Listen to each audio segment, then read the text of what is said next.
Bonjour à tous. Bonjour tout le monde. Vous le reconnaissez? Ludo est de retour. Ouais. Il vient nous présenter sa nouvelle voiture. Celle de gauche. Oui. À votre droite. Nouvelle Clio, Ludo? Ouais, Renault Clio Alpine, hybride.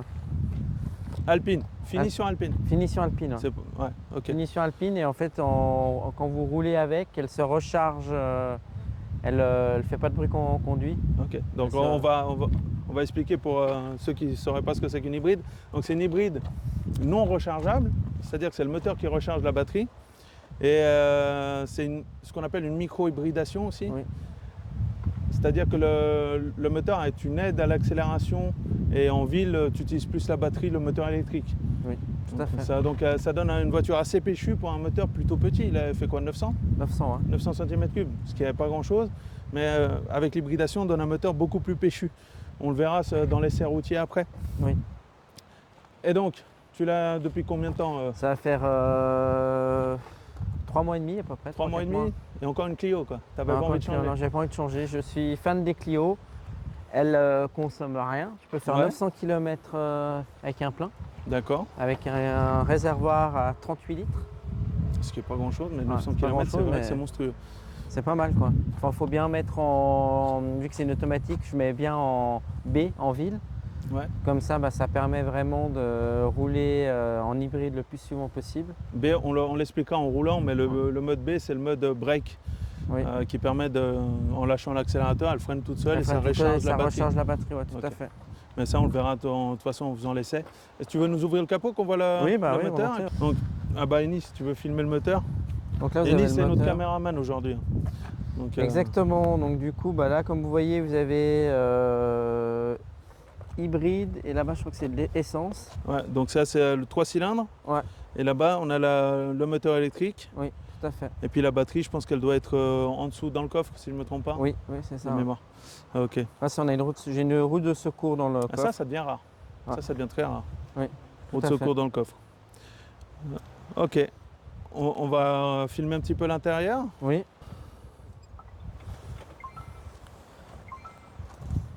Donc là, on a le... Là, tu l'as démarré? Ouais. Là, la voiture, elle est allumée. Comme vous pouvez constater, rien. on n'entend rien. Oui. Le détail du siège Alpine. Et là, vous avez le... Là, on a la boîte à gants. Oui. Et je vais m'asseoir dedans. Oui. Le tableau de bord. La console centrale. Qui, par rapport à la génération que tu avais avant, est beaucoup plus fluide. Tout à fait. Bien évidemment, on ne va pas mettre le son parce que pas se faire strike la vidéo. Non, tout à fait. Et là, elle est revenue en hybride. Comme on a vu, c'est en EV. Donc en fait, elle s'auto ouais, dès que la batterie est à un niveau de charge suffisant, elle arrête de faire tourner le moteur. Tout à fait. Petit... c'est quoi ça? C'est Ritual. Je fais de la pub pour Ritual. C'est pour les odeurs. D'accord. Donc c'est un sambon en fait. C'est un sambon, ouais, tout à fait. Comme les petits sapins. Okay. On voit que c'est du cuir un peu moussé. Oui, tout à fait. Tissu. Oui. Et non, on voit que toutes les options possibles modernes. Hein. Moderne, et là tu as le chargeur à induction qui est là. En fait, tu mets ton téléphone, ça recharge. Et non, il y a plusieurs. Puis il y a les fonctions aussi, le tapis. Tu as le mode de sport. Tu as le mode éco. Donc là, ça change aussi normalement sur le tableau de bord. Ça te change la disposition. Je ne sais pas ce que c'est, ça. Je ne sais pas du tout ce que c'est. Il save. Il faudra regarder ce que c'est. Je ne sais pas ce que c'est. C'est pas ton réglage personnel? Ah ouais, possible. T'as peut-être raison. Ah non, c'est le MySense, ton réglage personnel peut-être. Je sais pas. Parce que quand tu cliques dessus, direction donc je sais pas. Puis là, je peux changer le mode d'écran. Normalement, voilà, j'appuie là, ça change tout le truc. Là, j'ai le GPS qui s'est mis sur la voiture. J'ai le véhicule. La distance? La distance, ouais. Et le basique? Le basique. Et j'ai le truc standard où là que j'ai mis quand je roule, ça met à charge. Donc là, quand ça descend, quand on roulera, quand on fera l'essai routier, ça met charge. C'est-à-dire que là, elle recharge la batterie. Ok. Donc voilà. On va sortir un peu, filmer quelques détails et puis on va discuter un peu de pourquoi une Clio encore? Bah oui.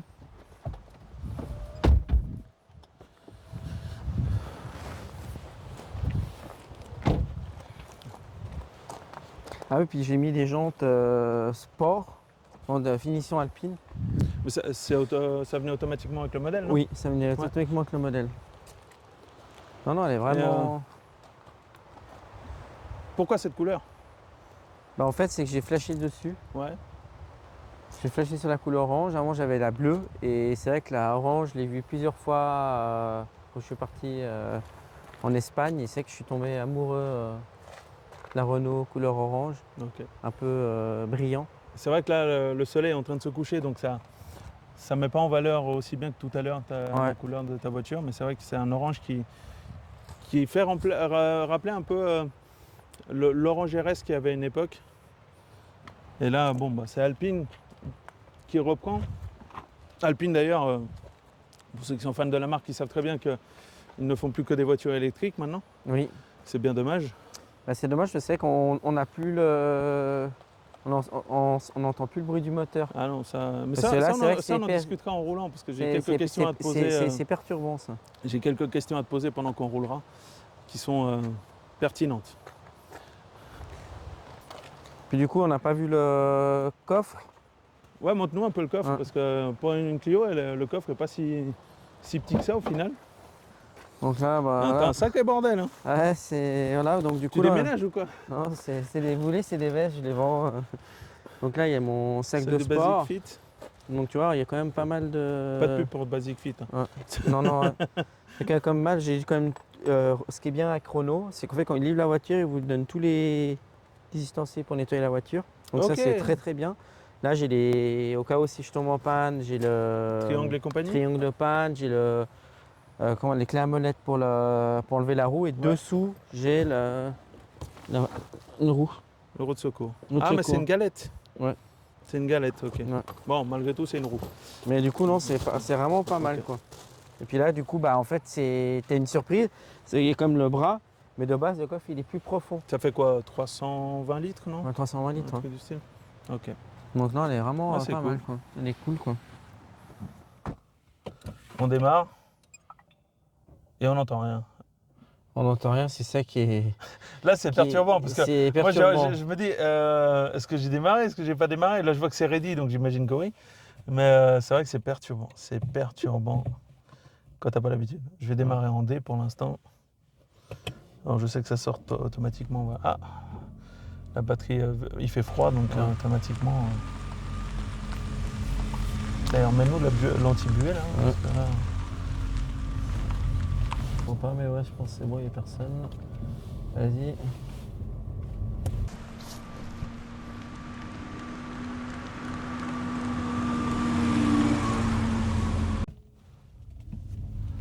On va faire demi-tour ici. Ah, ça va permettre de montrer la maniabilité. Oui. Ah, c'est perturbant, sérieux. Tu m'étonnes. C'est tellement perturbant. Donc, on va aller à gauche. Ça, c'est le premier baptême du feu, les montées. Avec un petit moteur. Là, elle est passée en essence. Comme on entend on entend un peu le bruit du moteur. Là, je pense qu'on l'entendra avec le micro. Hein. Mais elle... alors, je sais pas en quelle vitesse elle est. Je trouve qu'en termes de rotation, elle est un peu haute. Mais après, ça monte, donc c'est normal. Mais pour un 900 cm3, tu sens pas que c'est un petit moteur au final. Ah non, du tout. Hein. Bon, là, il y a trop de buée. Au niveau de la conduite, par rapport à la tienne, tu verras la différence, c'est au niveau du volant. Et, la tienne, tu bouges le volant avec un doigt. La mienne, tu sens que c'est un peu plus dur, tu vois. Elle est faite plus pour ressentir la route. Après, c'est deux états d'esprit différents, quoi. Bah, c'est sûr, puis du coup la tienne elle a plus de... On entend vraiment le bruit du moteur. C'est l'avantage d'un thermique, on va dire. L'avantage ou l'inconvénient, ça dépend de comment tu vois les choses. Mais la tienne, déjà, je t'avais dit la dernière fois, je suis agréablement surpris. Elle se conduit très très bien. Je ne suis pas fan des boîtes automatiques comme je t'ai dit, mais on s'y habitue et je peux comprendre qu'une hybride puisse plaire parce qu'il y a ce côté de peps à la réaccélération que malgré la taille du moteur, on ne ressent pas de perte. Il n'y a pas un lag monstrueux. t'appuies, ça avance, quoi. Ah, ça c'est bien. Mais du coup, est-ce que tu vas un jour venir justement sur une hybride ou pas forcément? Pas forcément, tant que je peux garder mes thermiques, pas forcément. Après, si je dois choisir un compromis, parce que les gouvernements nous pondent des lois et qu'on n'a pas le choix, je serais sur une hybride comme la tienne, non rechargeable. Je ne veux pas une hybride rechargeable parce que justement, tu as les défauts de l'électrique et les inconvénients du thermique. Avec l'hybride rechargeable, tu n'as pas ce défaut de tomber en panne si tu n'as plus de batterie.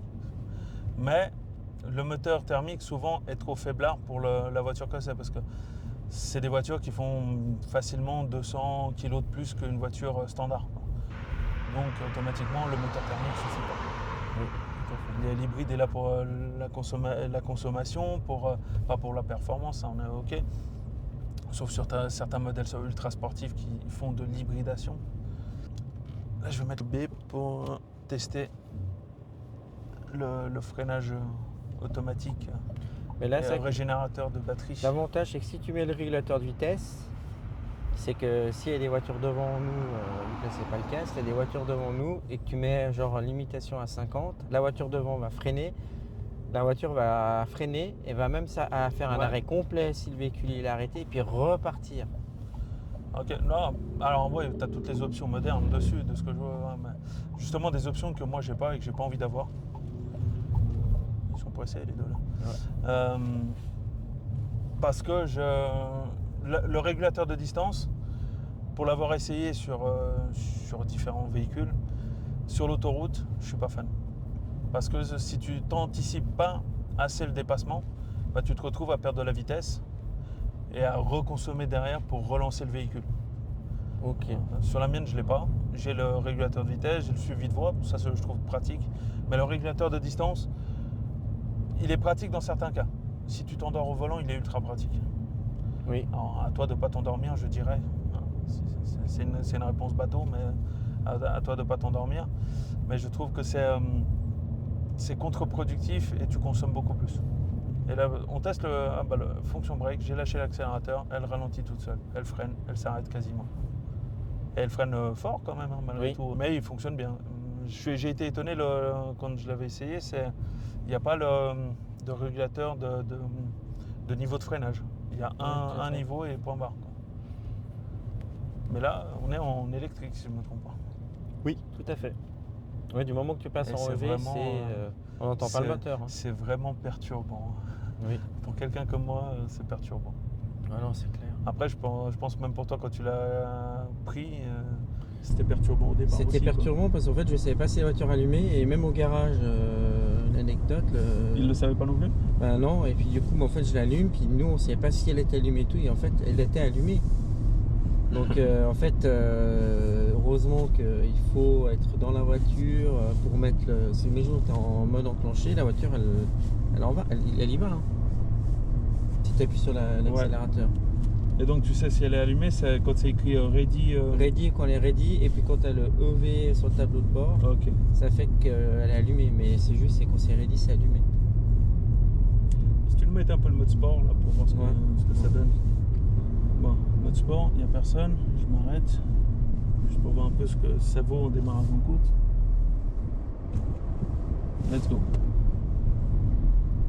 Ah, là, on a l'électrique, malgré tout, pousse fort. Ouais, c'est de la patate. Hein. Ouais, elle a de la bonne reprise. Hein. Non, franchement, tu sens que l'électrique, là en plus en mode sport, je le sens plus que la dernière fois quand j'avais essayé. Tu sens que l'électrique, il est là, il est présent et il pousse quand même. Agréablement surpris. Vraiment agréablement surpris. Non, franchement, c'est une belle voiture. Elle est facile à conduire. Je consomme pas beaucoup. Demi-tour ici. Mais du coup, est-ce que tu vas, la prochaine voiture, est-ce que tu vas craquer sur une Renault Clio hybride ? Alors, Clio, non. Tu me connais. Je t'ai déjà dit, si je devais créer, mais vu tu poses la question, et que à part toi personne ne le sait, je voulais l'Arcana à un moment, J'avais essayé le 1,6 litre, donc hybride aussi. J'ai été un peu frustré du véhicule. Après j'ai trouvé un peu pâteau et je me suis dit c'est pas encore le moment pour que j'ai une voiture comme ça. J'avais encore ce rêve d'avoir une voiture sportive. Et donc je me suis dit un jour oui, mais ça sera finalement certainement pas l'Arcana. Et si je dois acheter chez Renault, ça sera le Rafale. Ouais, le Rafale, le Rafale je trouve magnifique. Hybride aussi. Après, est-ce que j'aurais besoin de la version Alpine à 300 chevaux? Probablement pas. La version à 200 chevaux me suffirait amplement. Surtout que la version à 300 c'est une hybride rechargeable.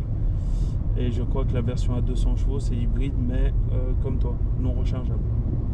Donc si je dois un jour craquer pour une hybride, et chez Renault ça sera le Rafale. Voilà. Après il y a beaucoup de marques qui ont de très belles voitures. Il y a les marques chinoises qui arrivent avec des voitures électriques de fou pour pas très cher. Mais bon, ça reste des véhicules chinois. Je suis pas sûr que ça dure très longtemps dans la durée justement. Ah bah, et toi, question. Est-ce qu'un jour tu te dis j'achèterai une électrique? Non. Honnêtement ça non, serait hybride aussi, ça sera hybride. Alors voilà, c'était l'occasion qu'elle était disponible, donc j'ai pris hybride. J'étais un peu mitigé parce que je me dis mais il suffit qu'il y ait une merde. Cela s'il y a une merde avec vu que c'est une partie électrique, s'il y a un problème, ils vont pas chercher à réparer et elle part en épave direct. Et ça je ne savais pas. Ça dépend si c'est réparable ou pas. Ça dépend ce que c'est. Ouais. Effectivement, si c'est le plancher en dessous et surtout au niveau de la batterie, là c'est mort. Si tu touches au niveau de la batterie, là tu es sûr que c'est mort. Ah bah oui. Mais donc ça serait aussi hybride ou alors rethermique, mais pas électrique à 100% pour toi. Non. Comme je te comprends. Bah, merci Ludo d'être venu nous présenter ta voiture. Bah, ça fut un plaisir. Belle Clio. J'ai bien aimé la couleur. Comme je t'ai dit, je reste encore sceptique sur le fait d'avoir une hybride ou une électrique. Ça, tu me connais. Oui. Mais j'ai bien aimé la poussée qu'elle a pour le petit moteur que c'est. Et donc elle était très agréable à conduire. C'était le bip de la GoPro. Très agréable à conduire. Et je te félicite. Garde-la le plus longtemps possible. Et encore merci d'être venu participer à la vidéo. Bah, merci beaucoup. Sur ce, pensez à vous abonner. Si ce n'est pas déjà fait. Je reviens avec quelques vidéos de vlogs, d'essais routiers, d'essais de voitures. Et j'espère que ça vous plaira. Et sur ce, à tout bientôt pour de nouvelles aventures. Tchuss.